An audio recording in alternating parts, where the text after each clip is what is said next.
bass thrummed through my bones like a second heartbeat as I moved behind the bar, my hands working with the kind of muscle memory that comes from 3 years of perfecting the same dance. Pour, shake, strain, smile. Pour, shake, strain, smile. The ritual kept me grounded even when my mind threatened to drift toward dangerous territories I'd promised myself I'd abandoned. Midnight Velvet wasn't just any bar.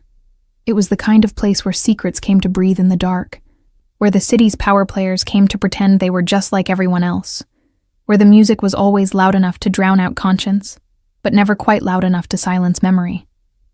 I'd built this place into what it was, a sanctuary of controlled chaos, of calculated hedonism, of freedom within carefully drawn lines.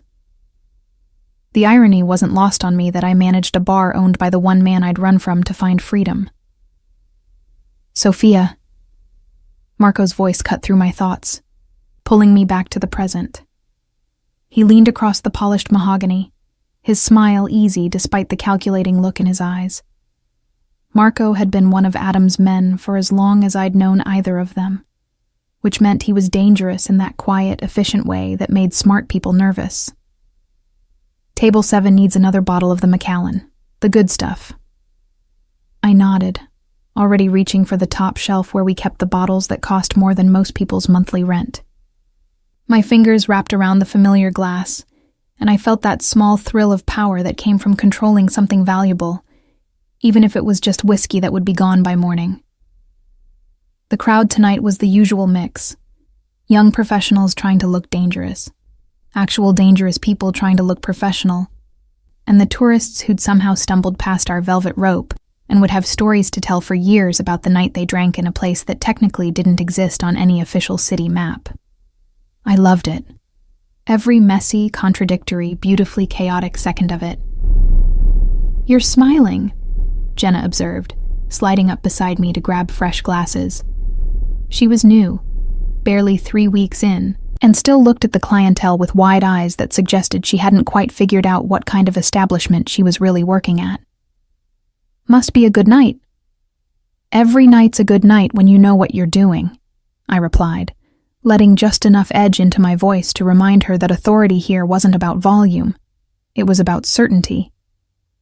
I'd learned that from watching Adam, though I'd never tell him that. Some lessons from the past were useful even when you wanted nothing to do with the teacher.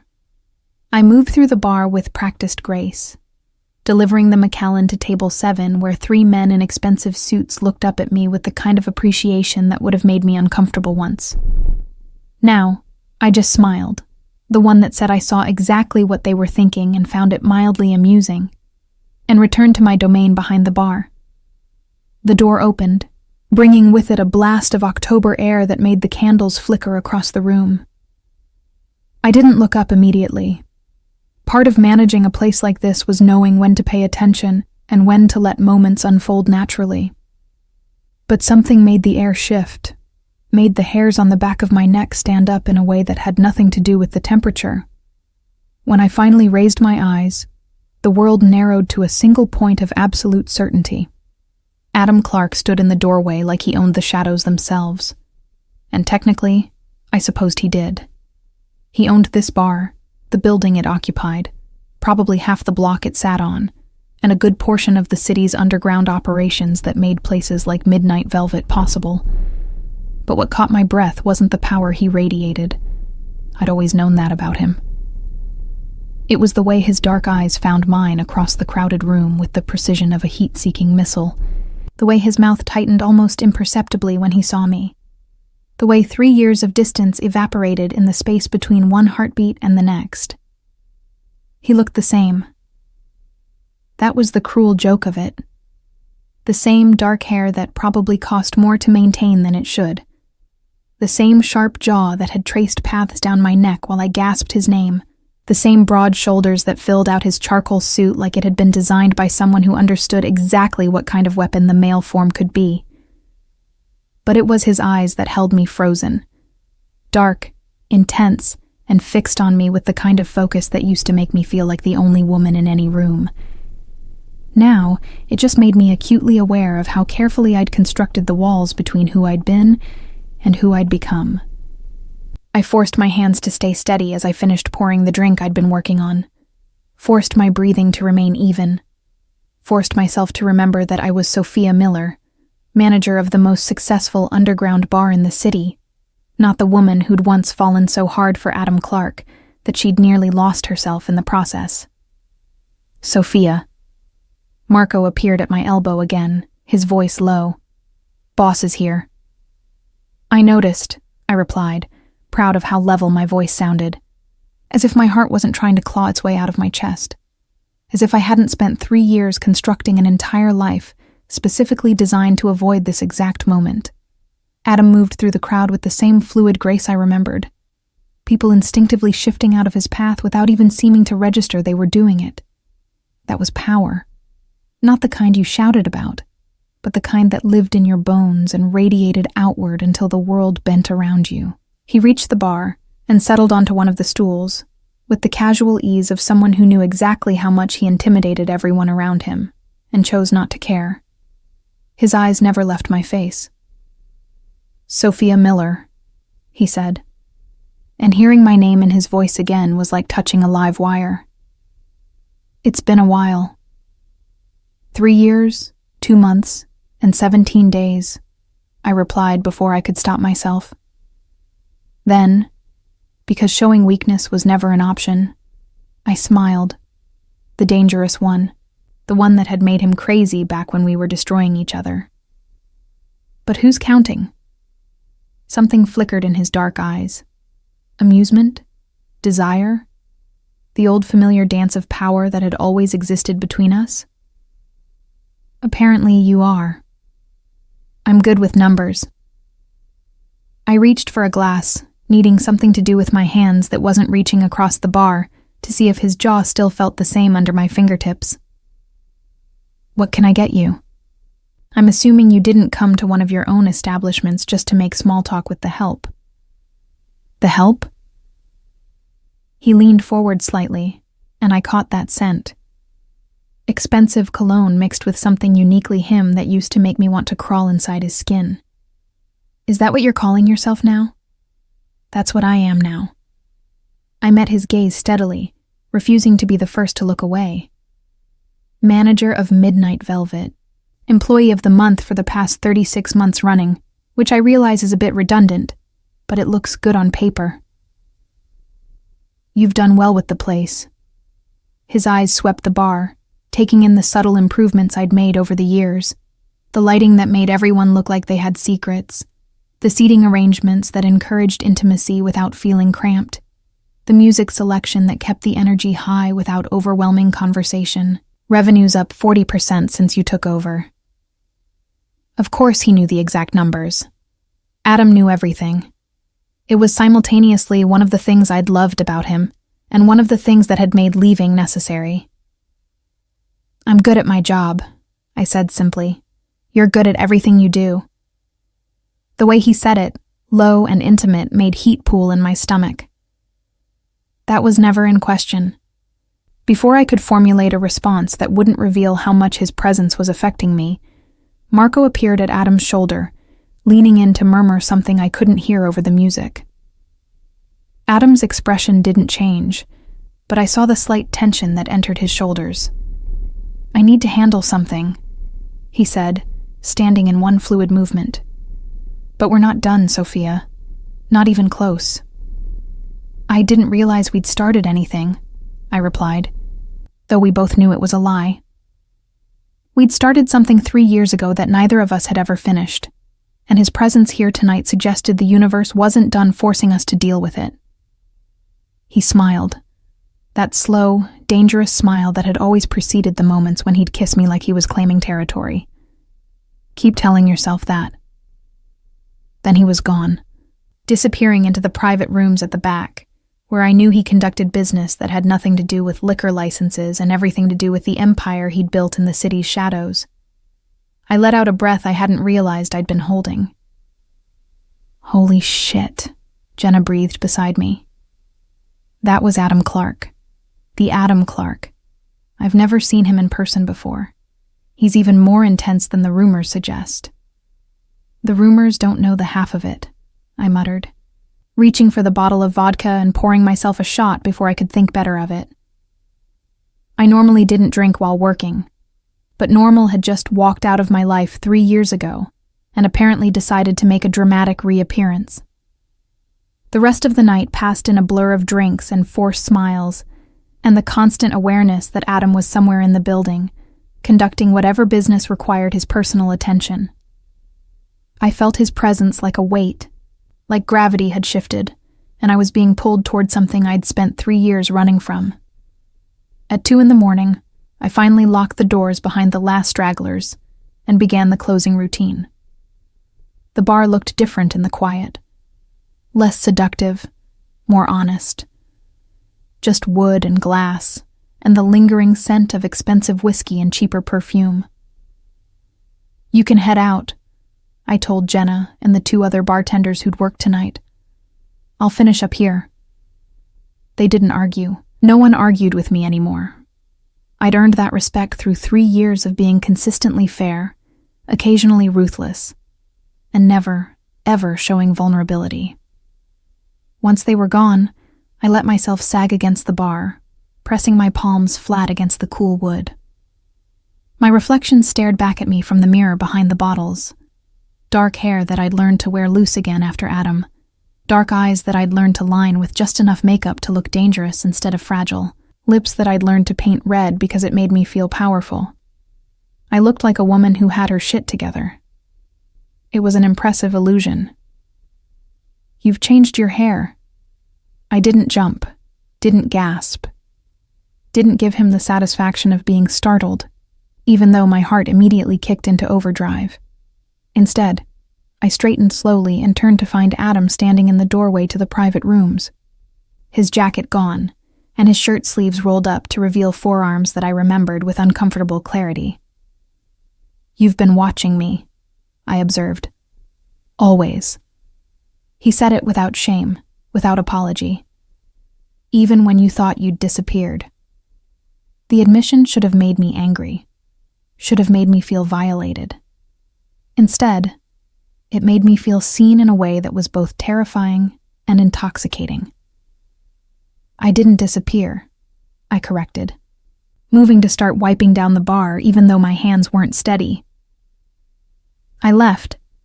There's a difference." "Is there?" He crossed the room with that predatory grace, settling onto the same stool he'd occupied earlier. From where I stood, it felt pretty similar. "From where you stood," I repeated, unable to keep the edge from my voice. "Everything probably looked like it was about you. But some of us leave because we need to find ourselves. Not because we're making some grand statement about someone else." His jaw tightened. "And did you? Find yourself?" I looked up, meeting his dark eyes with all the certainty I'd cultivated over 3 years of building a life that was entirely mine. "What do you think?" The air between us crackled with everything we weren't saying. 3 years of silence, of unanswered questions, of a connection that had been so intense it had nearly consumed us both. It was all there, hanging between us like smoke. "I think," he said slowly, his voice dropping to that low register that used to make me shiver, "that you look more like yourself than you ever did when we were together. And I think that should make me happy for you." "But it doesn't. But it makes me want you even more." The honesty of it stole my breath. This was always the thing about Adam. He never played games with what he wanted. He was dangerous, yes. Controlling, absolutely. But he was never dishonest about his desire. "You can't just," I started, but he held up a hand. "I'm not asking you for anything, Sophia. Not tonight. I'm just telling you the truth. Because apparently, we're being honest now." He stood, and I hated that my body responded to his proximity, that every cell seemed to lean toward him like a flower toward the sun. "You built something incredible here. You've thrived without me. I can see that. And I'm man enough to admit that part of me hates it even while the rest of me is proud as hell. I don't need your pride. I said, but my voice lacked conviction. No, he agreed. You don't need anything from me anymore. But want? That's a different question, isn't it? He was close enough now that I could see the faint scar along his jaw, the one he'd gotten in a fight I'd never asked about, because there were parts of his life I'd learned not to question. Close enough that I could feel the heat radiating from his body, could remember with perfect clarity what it felt like to be pressed against him. "Good night, Sophia," he said softly. And then he was moving past me, his shoulder brushing mine in a contact that sent electricity racing through my veins. I waited until I heard the back door close before I let myself breathe again. My hands were shaking, my heart was racing, and every carefully constructed wall I'd built over 3 years felt like it had developed cracks. Adam Clark was back in my life. And God help me. I wasn't sure if I wanted to run again, or see what would happen if I finally stood still. The morning after Adam's reappearance, I woke up to find a gift box outside my apartment door. Not just any gift box. The kind wrapped in thick black paper with a silver ribbon that probably cost more than the contents. I stood there in my pajamas, coffee cup in hand, staring at it like it might contain a bomb. Knowing Adam, it very well could. Inside was a new espresso machine, the kind that cost thousands of dollars and came with a note in handwriting I'd recognize anywhere. "Since you're still drinking that terrible coffee from the bodega on the corner, some things shouldn't change, but your caffeine intake should." I should have been angry. Should have sent it back. Should have done anything except plug it in and make myself the best damn espresso I'd had in 3 years, while cursing Adam Clark's name with every perfect sip. That was Monday. Tuesday brought a new sound system for the bar, state-of-the-art, professional grade, delivered and installed before I even arrived for my shift. The installation team had a work order signed by management and refused to leave until everything was perfectly calibrated to my specifications. Specifications I'd mentioned once, in passing, to Marco about 6 months ago. Wednesday, I found out that the lease on my apartment, which had been month to month since I moved in, had been purchased outright. Not just my lease, the entire building. And the new owner had made exactly one change to the tenant agreements. My rent was now $1 a month. I stormed into Midnight Velvet that night with murder in my eyes. "Where is he?" I demanded, slamming my hands on Marco's desk in the back office. Marco looked up from his laptop with the kind of calculated innocence that would have been convincing on anyone who wasn't one of Adam's top lieutenants. "Who?" "Don't play dumb. It's insulting to both of us." I crossed my arms. "Adam, where is he?" "Mr. Clark is currently—" "I don't care if he's currently negotiating world peace. Get him on the phone. Now." Marco's lips twitched in what might have been amusement. He said you'd probably react this way. Did he? How incredibly perceptive of him. I leaned forward. "Phone. Now." To his credit, Marco didn't argue. He simply picked up his phone, pressed a single button, and handed it to me. It rang twice before Adam's voice came through, smooth and infuriatingly calm. "I was wondering how long it would take you to call." "You bought my building," I said without preamble. "I bought several buildings this week. You'll have to be more specific." "The one I live in, you absolute—" I caught myself, glancing at Marco, who was very obviously pretending not to listen. "We need to talk, in person. I'm free now, if you can spare the time from managing my bar." The possessive pronoun wasn't lost on me.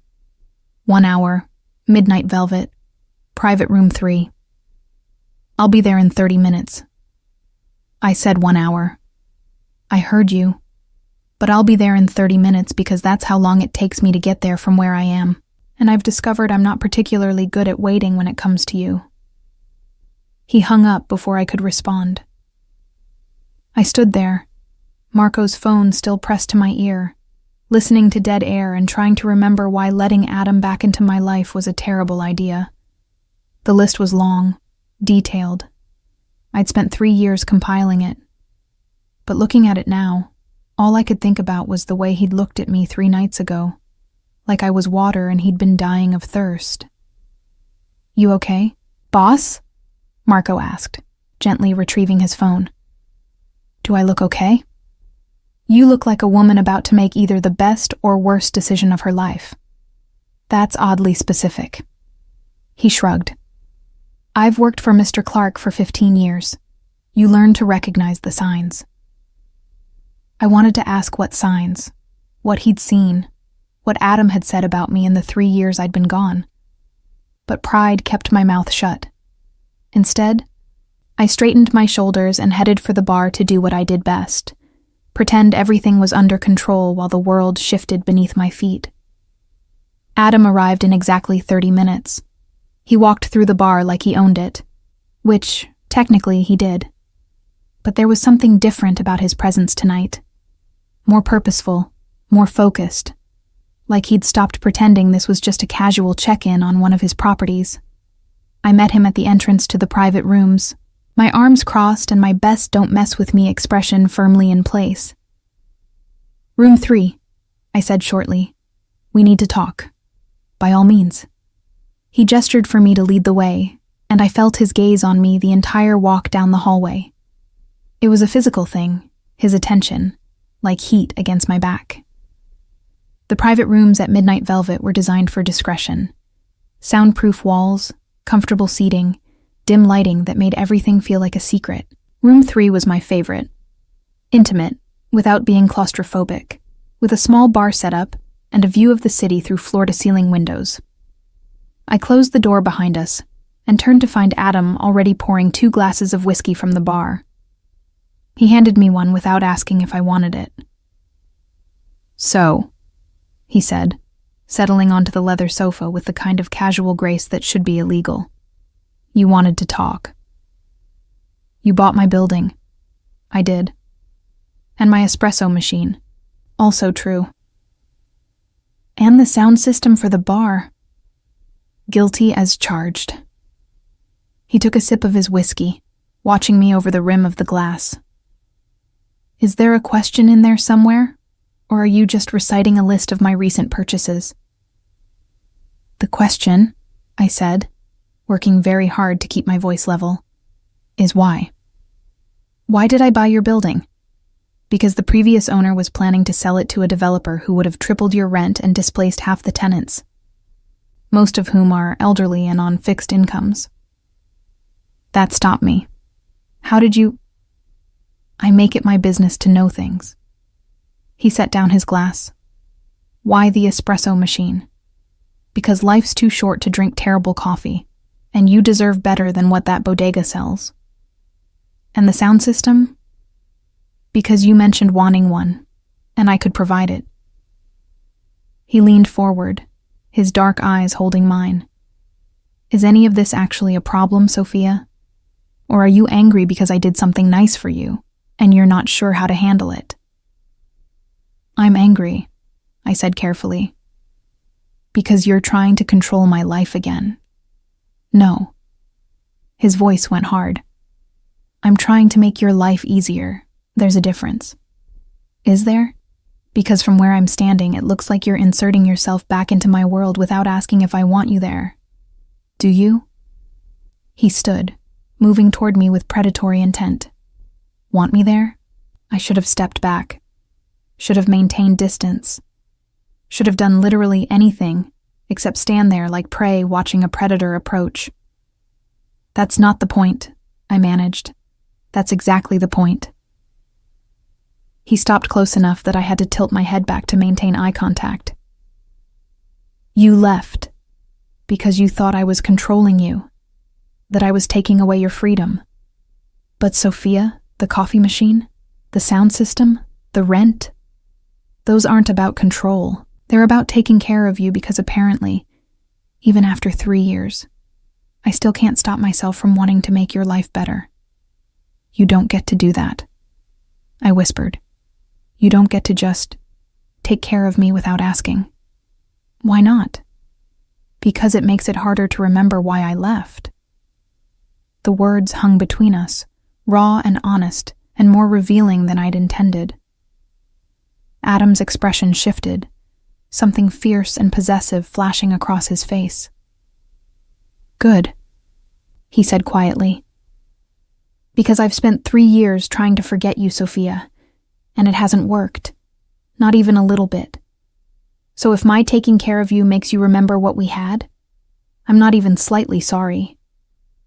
Before I could respond, my phone buzzed in my pocket. I pulled it out, grateful for the interruption, and froze at the message on the screen. Unknown number. Does he know yet? Or are you still playing pretend? We should talk. V. The blood drained from my face. I must have made some sound because Adam was immediately alert, his hand on my arm. "What is it?" I looked up at him, my heart racing for entirely different reasons now. "When you said you make it your business to know things, what exactly do you know about my life over the past 3 years? His eyes narrowed. "Everything that matters. Why?" "Because apparently I'm not the only one with secrets."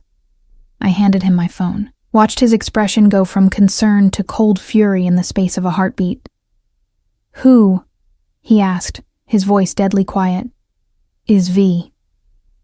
"That," I said, taking back my phone, "is exactly what I'd like to know." The silence that followed my question was the kind that precedes explosions. Adam's thumb moved across my phone screen, reading the message again, as if the words might change meaning with repetition. They didn't. When he finally looked up, his expression was carefully blank, which I'd learned years ago was far more dangerous than visible anger. "How long has this been going on?" His voice was controlled, precise, the voice he used when making decisions that ruined lives. "First message was tonight." I took the phone back, my fingers brushing his in a contact that sent unwanted electricity up my arm. "Right before I called you. Show me your other messages. All of them." "Excuse me?" "Sophia." He stepped closer, and I caught that familiar scent again. The one that used to make me feel safe before I learned that safety with Adam came with strings attached. "Someone is threatening you. That makes it my business." "Everything is your business according to you," I shot back. "But my phone, my messages, that's mine, Adam, private." "Nothing is private when it comes to your safety." And there it is. I moved away, needing space to think. "The real reason you came back, not because you missed me or wanted to see how I was doing, because you need to control the situation, manage the threat, maintain your precious order." "That's not fair, isn't it?" I spun to face him. 3 years ago, you wanted to know where I was every moment, who I talked to, where I went. You said it was about protecting me then, too. It was about protecting you. His composure cracked slightly. "Do you have any idea how many people would love to get to me through someone I care about? How many enemies I've made? How dangerous it was for you to be seen with me? So you tried to put me in a cage and called it love." The words echoed in the soundproof room. Adam's jaw tightened, a muscle jumping beneath the skin. "Is that what you think it was?" His voice dropped dangerously low. "A cage? What else would you call it?" But even as I said it, memories flooded back, uninvited, unwanted, unstoppable. The first time Adam had kissed me, I'd been dancing at a charity gala I had no business attending. A friend of a friend's +1 situation that had put me in a room full of the city's elite. I'd worn a dress I'd borrowed and shoes that were killing my feet, and I hadn't cared about any of it because the music was good, and I was alive and free.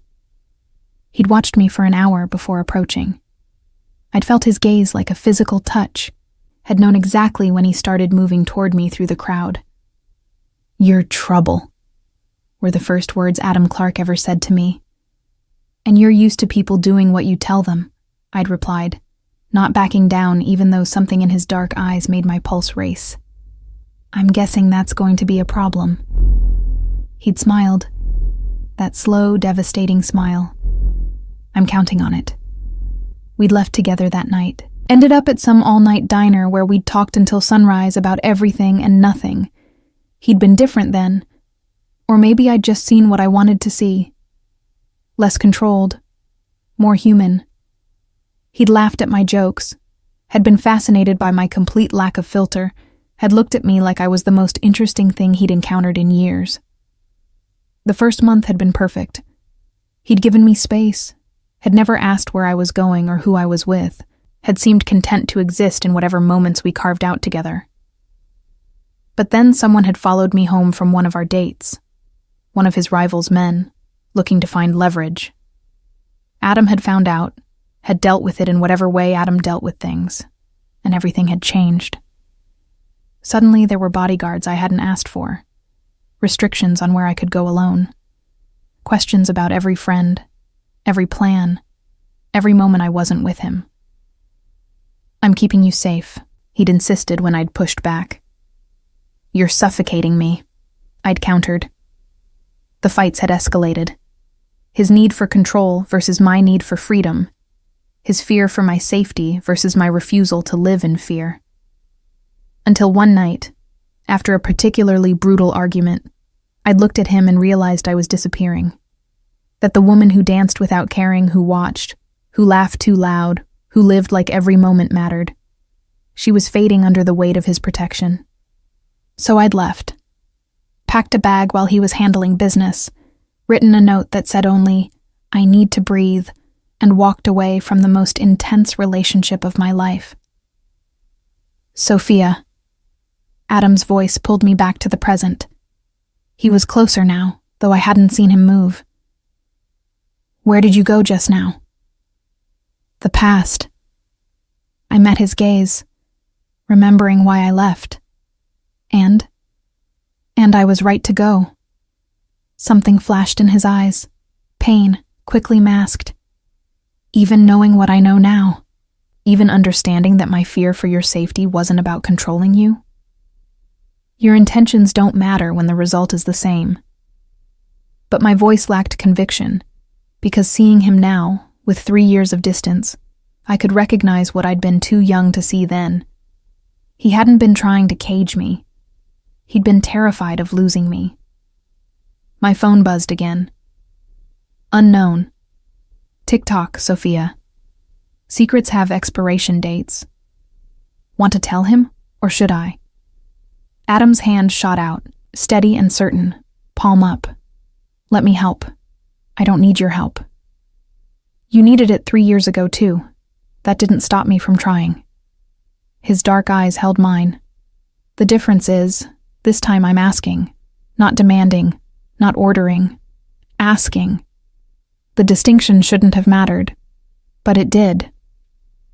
Slowly, I placed my phone in his hand. He read the new message, his expression darkening with each word. "What secret are they referring to?" "I don't know." It was the truth, which made it worse somehow. I can't think of anything that... Vincent Caruso. The name hit me like a physical blow. I must have flinched because Adam's entire demeanor shifted, going from controlled to lethal in a heartbeat. "Vincent Caruso," he repeated, softer now but no less dangerous. "What does he have on you?" "Nothing. I barely know him." "You're a terrible liar, Sophia. You always have been." He set the phone down carefully, deliberately. "Tell me what happened. It was after I left you." The words came out before I could stop them. 6 months later. I was still settling into the job at Midnight Velvet, still figuring out how to be on my own. He came to the bar a few times.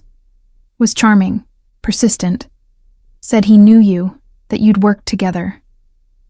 Adam's hands clenched into fists. "Did he hurt you?" "No. God, no.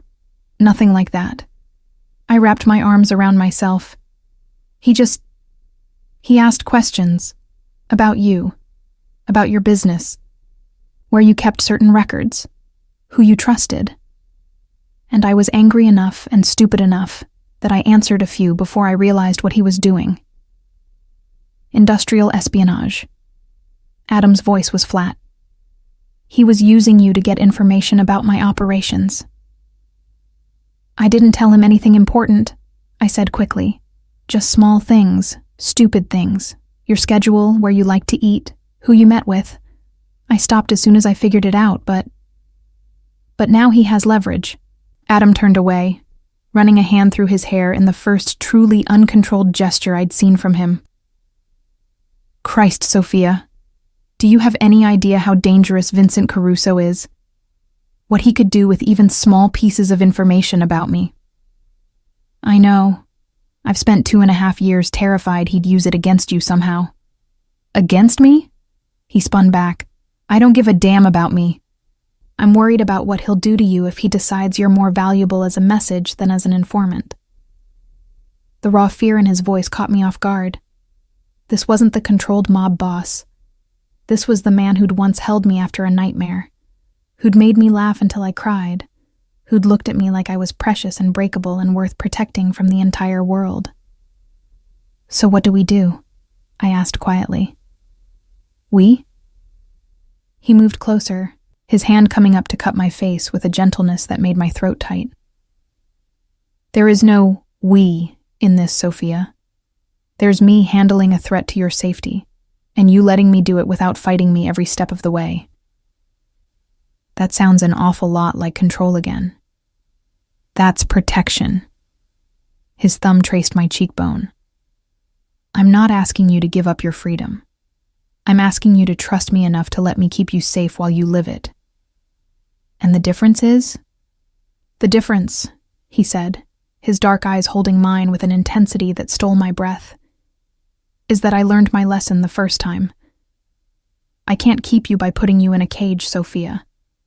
All that does is guarantee you'll fly away the first chance you get. But I can stand between you and the things that want to hurt you. I can eliminate threats before they reach you. I can love you enough to let you be free while making damn sure that freedom doesn't get you killed. You can't... My voice broke. Adam, you can't just say things like that. Why not? It's the truth. He leaned his forehead against mine. I love you. I've loved you since you told me I was used to people doing what I say, and you were going to be a problem. I loved you when you left. I loved you through 3 years of silence. And I'll love you whether you choose to stay or run again. But this time, I'm asking you to stay, to let me prove that I can protect you without controlling you, that I can love you without suffocating you. My phone buzzed once more on the table behind us. Unknown. 72 hours, Sophia. Then I go public with what I know. Your choice how this plays out. Adam's jaw tightened against my forehead, but he didn't move away. 72 hours, he murmured. Plenty of time. For what? He pulled back just enough to meet my eyes, and the cold calculation I saw there was the Adam Clark the world feared. To remind Vincent Caruso why people don't threaten what's mine. I'm not yours, I whispered, but it lacked conviction. Aren't you? His smile was sharp and certain. Then why are you still here? Why haven't you run? Why are you letting me touch you when you could walk away? Because running hadn't worked the first time. Because 3 years without him had been longer than 3 lifetimes. Because the woman I'd become in his absence was strong enough now to stand beside him without losing herself. I hate you, I said instead. No, you don't. He pressed a kiss to my forehead. But you're welcome to keep pretending if it makes this easier. My phone went dark. Somewhere in the bar beyond this room, music thumped and people laughed, and life continued like the world wasn't shifting beneath my feet. Okay, I heard myself say. Okay, you have 72 hours to deal with Vincent Caruso. But Adam, this doesn't mean I'm yours. It means I'm giving you a chance to prove you've changed. That's all I'm asking for. He stepped back, the mob boss mask sliding back into place. Now tell me everything you remember about your interactions with Caruso. Every detail, no matter how small. And as I began to talk, recounting conversations I'd tried to forget, I realized I'd just made a choice. Not to be Adam's. Not to surrender my hard-won freedom, but to see if maybe, just maybe, there was a way to be free and loved at the same time. Adam left Midnight Velvet at 4 a.m. with a list of everything I could remember about Vincent Caruso, and a promise that I'd hear from him within 24 hours. I didn't sleep. Instead, I stayed at the bar, cleaning things that were already clean, reorganizing bottles that were perfectly organized, and generally trying not to think about how easily I'd let Adam back into my life. The sun was rising when my phone rang. "Pack a bag," Adam said without preamble. "Enough for 3 days." "Excuse me?" "Vincent knows where you live, where you work, where you get coffee every morning at that place on 5th Street, the one with the terrible pastries you love anyway." His voice was matter-of-fact. "Until I've handled this, you're staying somewhere he can't find you." "And where exactly is that?" "With me." I should have argued, should have insisted I could take care of myself, should have done anything except ask, "When are you picking me up?" "I'm outside your building now." Of course he was. I found him leaning against a black Mercedes that probably cost more than I'd make in 5 years, looking completely at ease despite the early hour. He was wearing jeans. I'd forgotten he owned jeans, and a dark Henley that emphasized shoulders I'd traced with my hands more times than I cared to remember. "You look tired," he observed as I approached with my hastily packed bag. "You look like you haven't slept either." "I haven't." He took my bag, loading it into the trunk with practiced efficiency. "I've been making calls, arranging things, ensuring that Vincent Caruso wakes up this morning to discover his world is significantly smaller than it was yesterday." "What does that mean?" "It means his primary income source mysteriously dried up around 2 a.m. His suppliers are suddenly unavailable. His protection payments aren't being honored, and his second-in-command just received a very generous offer to work for someone else." Adam opened the passenger door. "Get in. I'll explain the rest on the way." The car's interior smelled like leather, an expensive cologne, and Adam. I sank into the seat, simultaneously exhausted and wired with an adrenaline I couldn't quite shake. "Where are we going?" I asked as he pulled into traffic. "Somewhere safe." "That's not an answer." "It's the only answer you're getting until we're there." He glanced over, and something in his expression softened. "Trust me, Sophia. I know that's asking a lot, but for the next 72 hours, I need you to trust me." I wanted to argue, to demand answers, to maintain the independence I'd fought so hard to build, but the exhaustion weighing on my bones made the fight seem less important than it had 12 hours ago. "Fine," I muttered, "but I'm not happy about it." "You're never happy about anything involving me making decisions for your safety." There was amusement in his voice. "It's one of your most consistent qualities. Consistency is a virtue. So is knowing when to let someone help you." We drove in silence for a while, the city giving way to suburbs and then to wooded areas I didn't recognize. Eventually, Adam turned onto a private road that wound through trees before emerging in front of a house that made me forget how to breathe. It wasn't ostentatious. Adam had never been about flash. But it was beautiful in that understated way that screamed money. Glass and stone and clean lines, positioned to overlook a lake that caught the morning sun like scattered diamonds. "This is yours?" I asked. "One of several properties, but this one's special."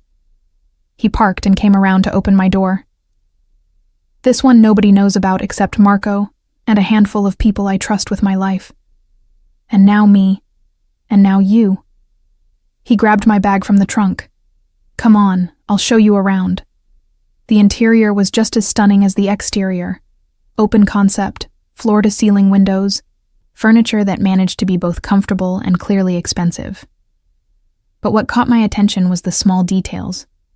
Books on the shelves that I recognized as favorites I'd mentioned years ago. A specific brand of coffee in the kitchen that I loved, but could rarely afford. Orchids on the dining table. My favorite flower. "You did this for me," I said, running my fingers over a first edition of a book I'd talked about wanting to read someday. "I did it for us." Adam set my bag down near the staircase. "I bought this place about 6 months after you left. Told myself it was an investment property.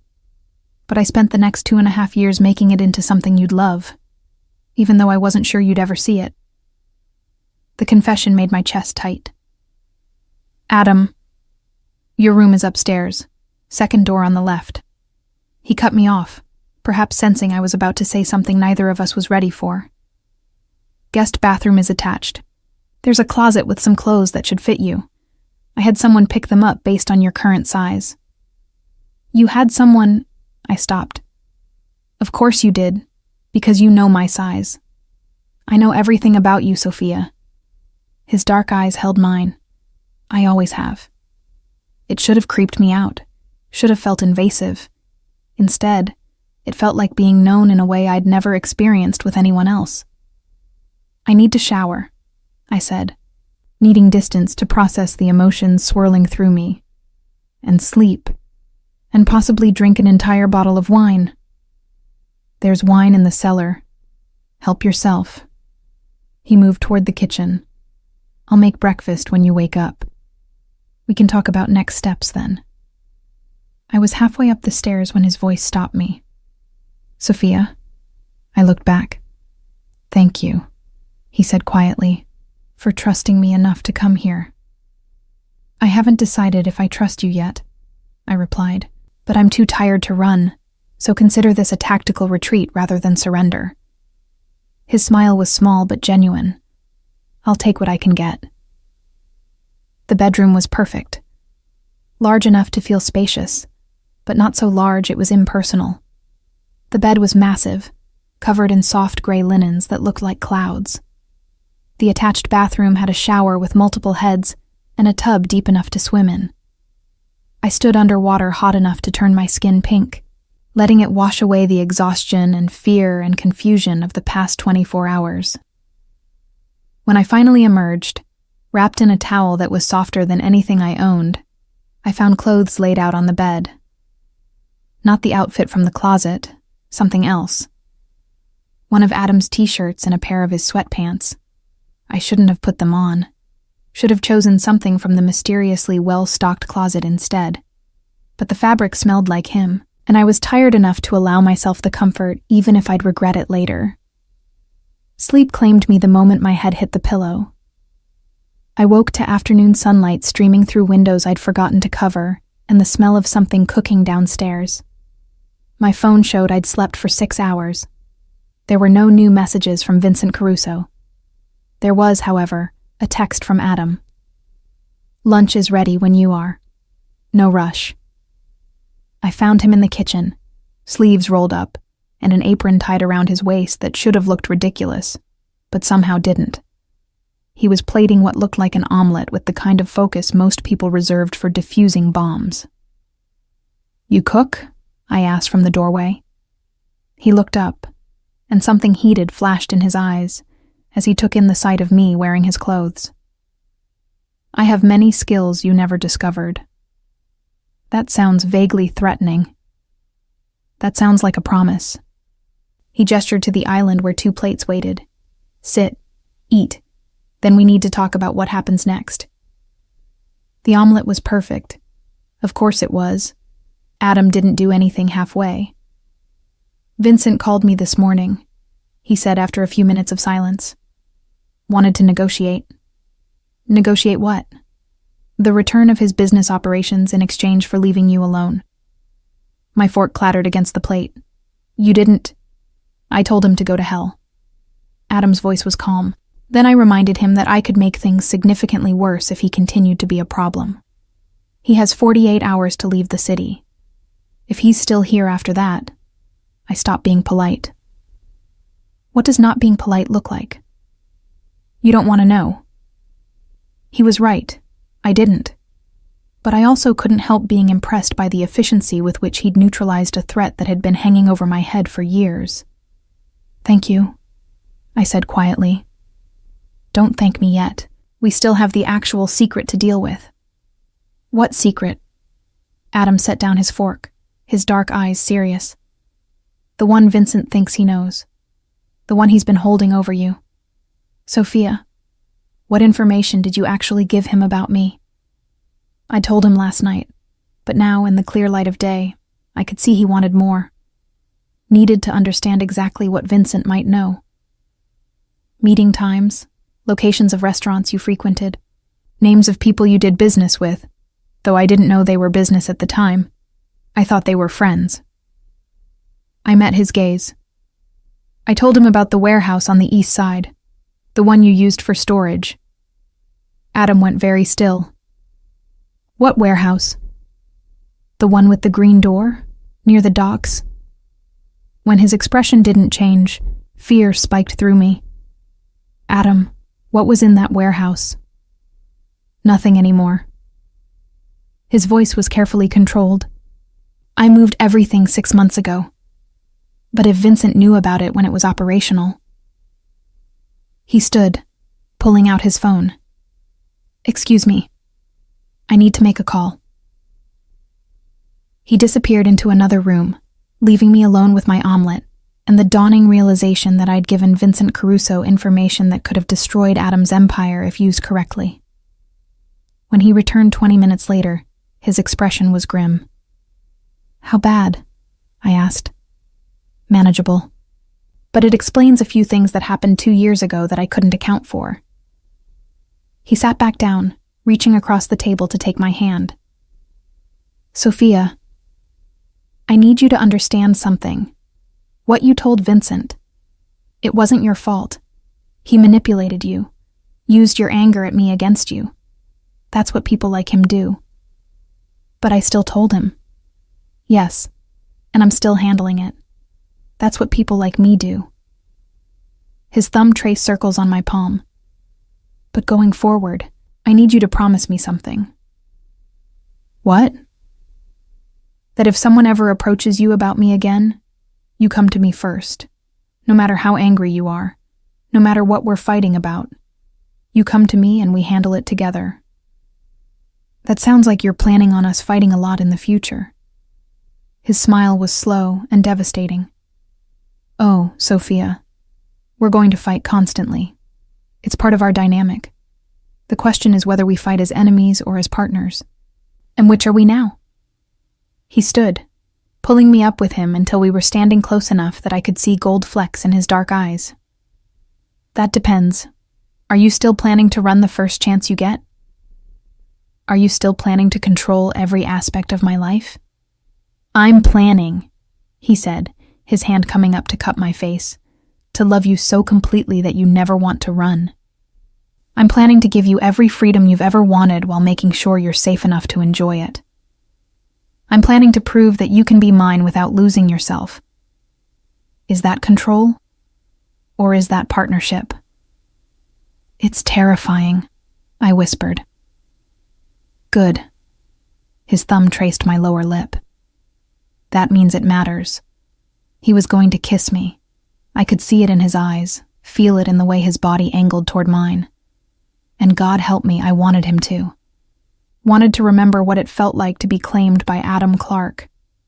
Wanted to see if the kiss would still set me on fire after 3 years of absence. My phone rang.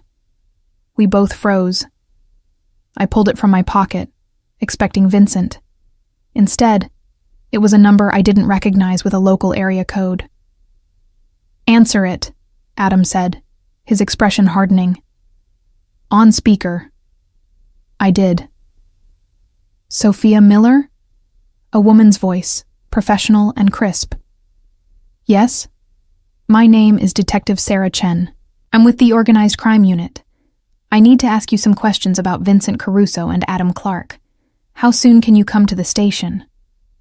Adam's eyes met mine, and in them, I saw calculation, fury, and something that might have been admiration. Well, he murmured. This just got interesting. I'm actually with a client right now, I said, my voice steadier than I felt. Can this wait until tomorrow? Adam's hand tightened on my waist. A warning or encouragement. I couldn't tell. This is regarding an ongoing investigation, Ms. Miller. The sooner we speak, the better for everyone involved. Detective Chen's tone suggested this wasn't a request. I can send a car to pick you up if transportation is an issue. That won't be necessary. I kept my eyes locked on Adam's, watching his expression shift through calculations I couldn't follow. I can be there in 2 hours. Make it 1. And Ms. Miller? Come alone. The line went dead. Well, I said, setting my phone down carefully. That's not ominous at all. Adam was already moving, pulling his own phone from his pocket and typing rapidly. Marco needs to know about this, and I need to make some calls before you go anywhere near that police station. Before I caught his arm. Adam, she said to come alone. And you're actually considering it? He spun to face me, and the carefully controlled mob boss was gone, replaced by something rawer, more dangerous. Sophia, this is Vincent's play. He's using the police to apply pressure, to separate you from me so he can... So he can what? The police are the police. He can't touch me there. You still don't understand how this works, do you? He moved closer, his hands framing my face with an intensity that made my breath catch. Vincent doesn't need to touch you physically to hurt you. He just needs to get you on record talking about me, about my business, about anything that can be used later. The organized crime unit doesn't call random bar managers unless they think those managers have information worth trading. I don't have information worth trading. You have 3 years of living in my world, working at my establishment, and... He paused, his jaw tightening. A history with me that makes you exactly the kind of witness they'd love to flip. The realization hit me like ice water. They want me to testify against you. They want you to give them enough to build a case. Vincent must have fed them something, enough to make them think you're vulnerable, angry, willing to cooperate. His thumbs traced my cheekbones with devastating gentleness. Are you angry enough to destroy me? 3 years ago, maybe I would have been. 3 years ago, I'd left convinced that Adam Clark was a prison I needed to escape. But now, looking into his dark eyes and seeing genuine fear, not for himself, but for what I might do, I realized the truth. I'd never wanted to destroy him. I just wanted to save myself. No, I said quietly. I'm not going to testify against you, Adam. But I am going to that police station, and I'm going alone like they asked. Sophia, listen to me. I pulled back enough to meet his eyes properly. If I don't show up, or if I show up with lawyers and bodyguards, it confirms whatever Vincent told them. That I'm under your control. That I'm not a reliable witness because I'm too scared or too compromised to tell the truth. But if I go alone, if I answer their questions honestly, his voice went sharp. And what exactly will you tell them honestly, Sophia?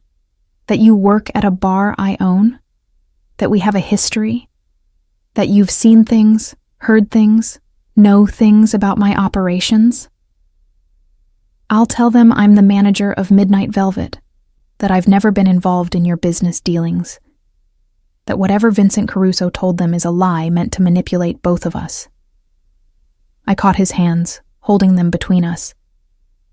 And I'll tell them that I'm not interested in cooperating with their investigation, because I have nothing to cooperate with. They won't believe you. Then that's their problem, not ours. Something shifted in his expression. Surprise, maybe, or the beginning of trust. You said ours. Don't read too much into it. I'm just tired of being a pawn in Vincent's game. But even as I said it, I knew it was more than that. Somewhere between the coffee machine and the lake house and standing in his kitchen wearing his clothes, I'd stopped thinking of Adam's problems as separate from my own. He studied my face like he was trying to memorize it. If you do this, there are rules. Of course there are. You don't answer questions about my associates. You don't speculate about my business operations. You don't offer information they don't specifically ask for. His voice was firm. And if at any point they threaten you, offer you a deal, or suggest you need protection from me, you walk out immediately and call Marco. Not me, Marco. His number's already in your phone under M. When did you... This morning while you were sleeping. He had the grace to look slightly sheepish. I also installed a tracking app. Before you get angry, it's for emergencies only, and you can turn it off whenever you want. The password is your birthday. I should have been furious. Should have thrown his paranoid security measures back in his face. Instead, I found myself oddly touched by the fact that he'd given me the ability to disable it. Anything else? I asked. Yes. He pulled me closer, until our bodies were flush and I could feel his heart beating against mine. Don't trust Detective Chen just because she's a cop. Vincent has people everywhere, including in law enforcement. Whatever she tells you, whatever she promises, remember that her job is to build a case, not to protect you. I thought that was your job. It is. His hand slid into my hair, tilting my head back. Which is why I'm asking you, one more time, to let me send someone with you.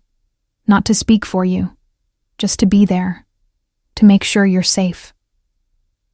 The please was unspoken, but present in every line of his body, every note of his voice. Adam Clark, who commanded an empire built on fear and respect, was asking permission to protect me. Okay, I heard myself say. But they wait outside. I go into the interview alone. Relief flooded his expression. Deal. He kissed me then. Not the gentle, questioning kiss I'd expected, but something fierce and possessive and absolutely claiming. His mouth moved over mine like he was staking a claim, like he was reminding me of everything we'd been and could be again.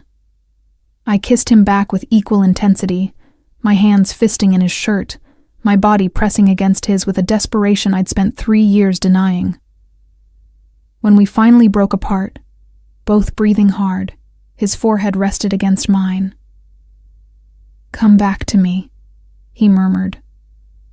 After the police station, after whatever Vincent has planned, after all of this is over, come back to me. I'm not going anywhere yet, but you will. His eyes held mine. Eventually, you'll have to decide if this, us, is worth the danger, worth the complications, worth binding yourself to a man who lives in shadows. Adam, I know what I'm asking, Sophia. I know what loving me costs. His hand cupped my face. I just need you to know that I'd pay any price to keep you, even the price of letting you go if that's what you need. The confession stole my breath. This was what I'd needed 3 years ago. The acknowledgement that loving him came with costs, that freedom and safety weren't always compatible, that sometimes the greatest act of love was letting someone choose their own path. We should go, I said, because the alternative was to stay in this kitchen and make promises neither of us was ready to keep. I don't want to be late. The drive to the police station was tense and silent. Adam sat in the back of the Mercedes with me, his hand holding mine like he was afraid I'd vanish if he let go. Marco drove with his usual efficient calm, but I could see his eyes flicking to the rearview mirror every few seconds, checking on us. We arrived with 10 minutes to spare. The station was exactly what I'd expected. Institutional gray walls, harsh fluorescent lighting, the smell of bad coffee and bureaucracy. I'll be right here, Adam said as I reached for the door handle. The entire time, if you need me. I know. I squeezed his hand once before letting go. I'll be fine. Detective Chen was waiting in the lobby. She was younger than I'd expected, maybe early 40s, with sharp eyes and a no-nonsense demeanor that reminded me of every tough female cop I'd ever seen on TV. Ms. Miller, thank you for coming. She extended her hand. "If you'll follow me." The interview room was small and windowless, with a metal table bolted to the floor and chairs that looked deliberately uncomfortable. A camera blinked red in the corner. "For the record," Detective Chen said as we sat, "you're not under arrest. You're here voluntarily to answer questions related to an ongoing investigation. You're free to leave at any time. Do you understand?" "I understand. Do you want a lawyer present?" "No." Her eyebrows rose slightly. "You're sure? Given your relationship with Adam Clark?" "I don't have a relationship with Adam Clark," I interrupted.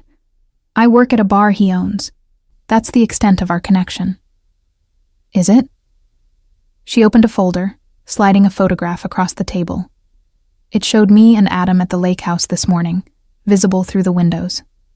My stomach dropped.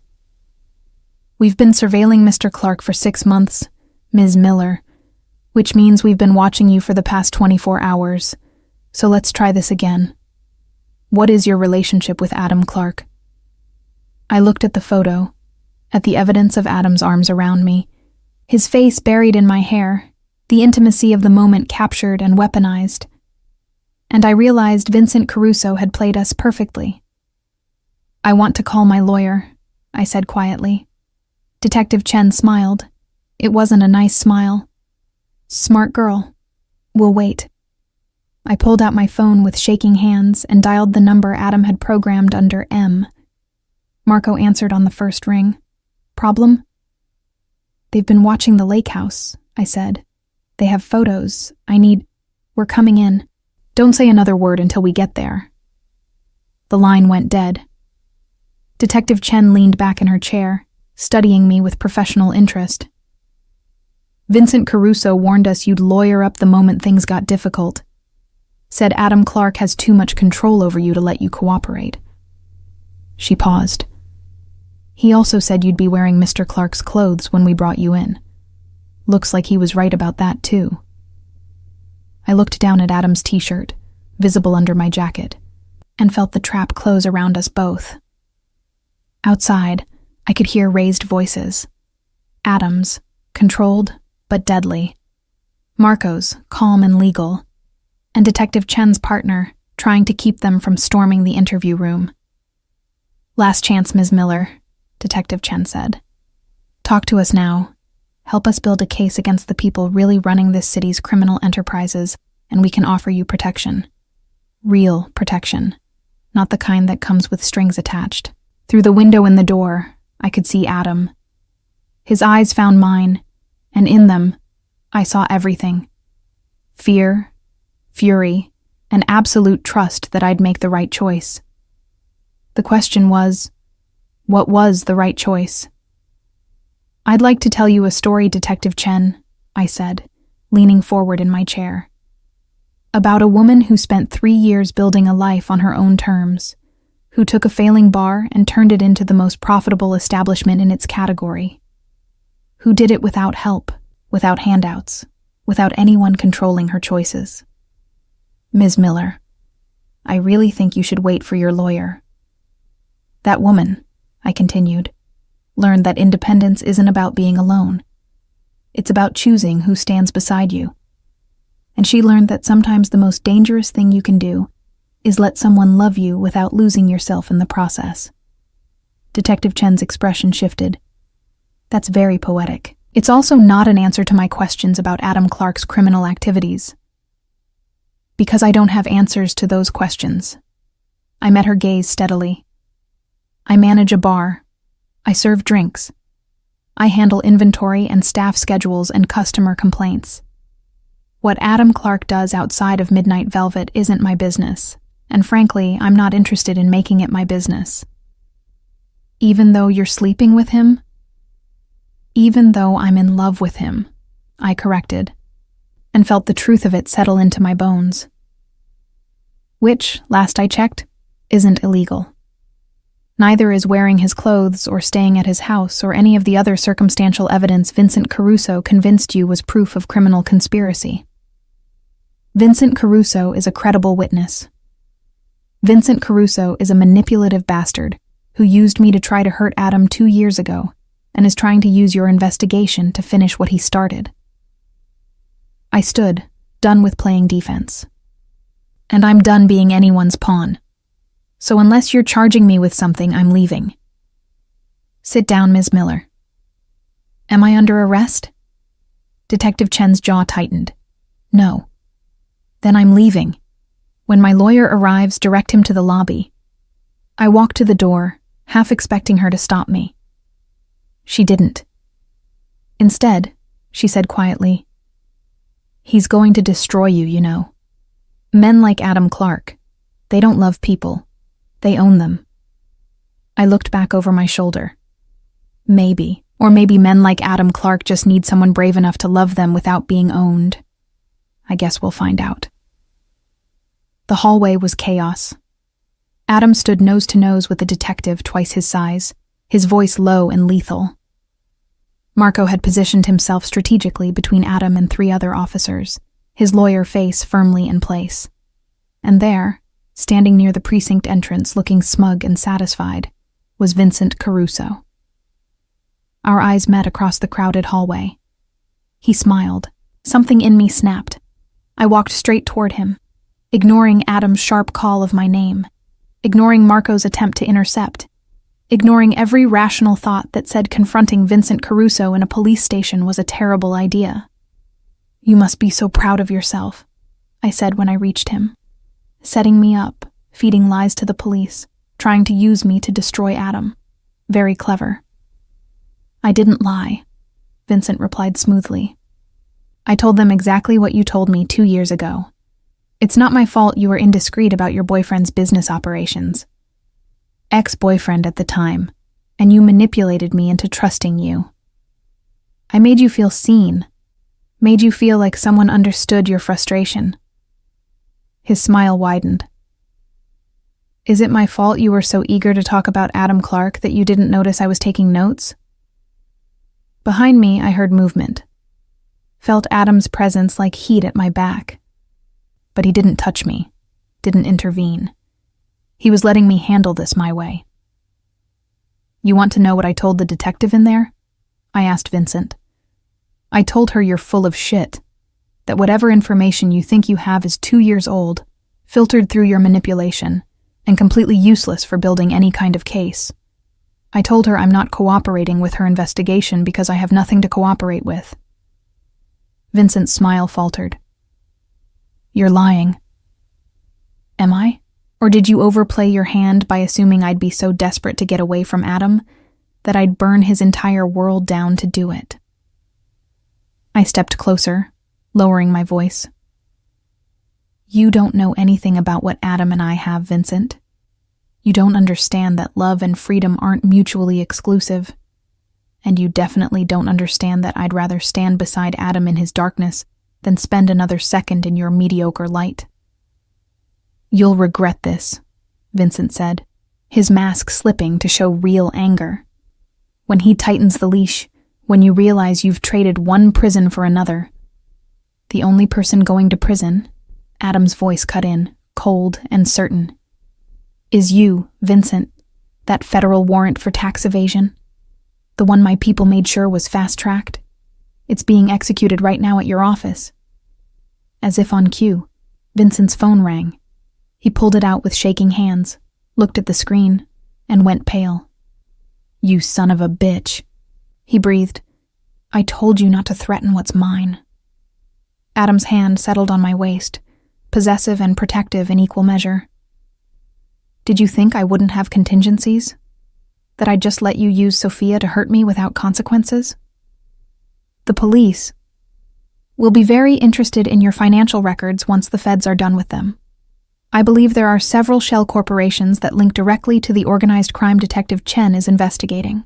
Funny how these things work out." Vincent looked between us, calculation and fear warring in his expression. Then he turned and walked quickly toward the exit, his phone pressed to his ear, his confidence evaporating with every step. "That," I said as we watched him go, "was extremely satisfying. You called me your boyfriend." Adam's voice held barely suppressed amusement. "In front of the police. On camera. I called you my ex-boyfriend. There's a difference. Is there? He turned me to face him, right there in the middle of the police station with Detective Chen watching from her office doorway, and Marco trying very hard not to smile. Because it sounded an awful lot like you were claiming me, Sophia Miller. Maybe I was. I reached up, my hand cupping his jaw. Someone recently told me that loving someone doesn't mean losing yourself, that you can be free and loved at the same time. I'm choosing to believe him. His eyes darkened with an emotion that made my breath catch. And if he's wrong, if loving him does cost you pieces of yourself, then I'll tell him to back off, and I'll trust that he loves me enough to listen. I smiled. Growth, Adam. We're both capable of it. Are we? But he was smiling too, that rare, genuine smile that transformed his entire face. I love you, Sophia. I never stopped, not for 1 second of the past 3 years. I know. I pulled his mouth down to mine, kissing him in full view of the organized crime unit, the uniformed officers, and anyone else who cared to watch. I love you too. Even when you're overbearing and controlling and putting tracking apps on my phone. Which you haven't disabled yet, he murmured against my lips. Which I haven't disabled yet, I agreed. Because apparently, I'm learning to choose my battles.